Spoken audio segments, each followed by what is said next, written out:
Hei, terveisiä Kaukalinnasta Kerimäeltä.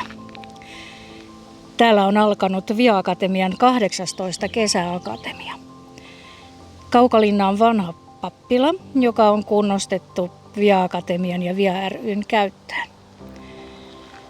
Ja lähdetäänpä katsomaan, miltä sisällä näyttää. Tässä on tällainen komea pylväikkö. Ja pääsemme tästä ulko-ovelle. Ulko-ovea koristaa tällaiset kauniit lasi-ikkunat.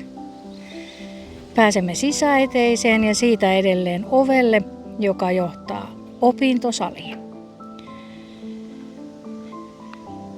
Ja täällä me kesäakatemiassa kuuntelemme luentoja, meillä on työpajoja, keskustelemme, vietämme laatuaikaa yhdessä.